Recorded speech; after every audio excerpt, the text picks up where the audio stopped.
Il y a longtemps, en Égypte, il y avait un bébé nommé Moïse. Il était né à un moment où les choses étaient difficiles pour son peuple, les Israélites. Le pharaon, qui était le roi de l'Égypte, avait peur de leur nombre grandissant. Alors il a créé une règle mauvaise. Tous les petits-enfants des Israélites devaient être tués. Mais la mère de Moïse ne voulait pas que ça se passe à son bébé. Donc elle a pris un plan courageux. Elle a mis Moïse dans un sac et l'a placé doucement entre les arbres dans la rivière du Nil.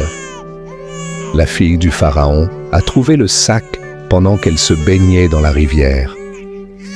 Elle s'est sentie désolée pour le bébé qui pleurait et a décidé de s'occuper de lui.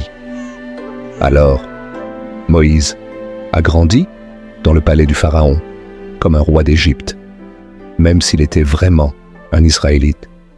Quand Moïse a vieilli, il a vu à quel point le pharaon traitait les Israélites. Ils étaient forcés à travailler dur et étaient souvent battus. C'est ce qui a mis Moïse en colère. Et un jour, il a tué un garde égyptien qui battait un esclave israélite. Après cela, il a dû quitter l'Égypte. Donc, il est parti vers un pays lointain et a vécu là-bas pendant de nombreuses années.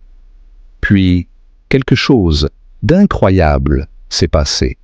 Dieu a parlé à Moïse à travers un buisson ardent qui ne se consumait pas. Dieu a dit à Moïse de retourner en Égypte et de demander au Pharaon de laisser les Israélites partir. Retourner en Égypte n'était pas facile. Le Pharaon ne voulait pas écouter Moïse.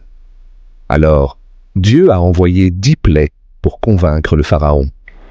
Il y avait des grenouilles partout, des bêtes, et même des douleurs pendant le jour.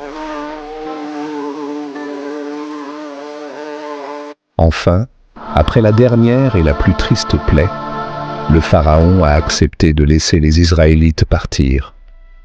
Moïse a conduit les Israélites hors d'Égypte. Mais leur voyage n'était pas terminé. Quand ils sont arrivés à la mer Rouge, le Pharaon a changé d'avis et est venu les poursuivre avec son armée.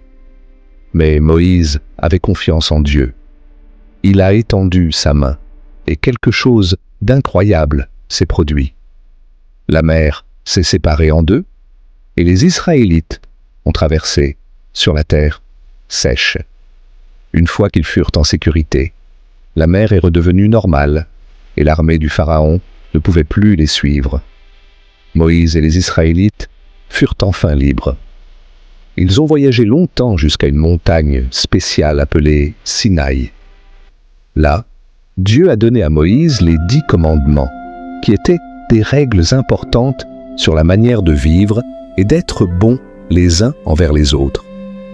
La vie de Moïse fut remplie d'aventures et de miracles. Il avait commencé comme un bébé dans un panier et il est devenu un grand leader qui a aidé son peuple à trouver la liberté et leur a montré comment vivre de manière juste et agréable à Dieu.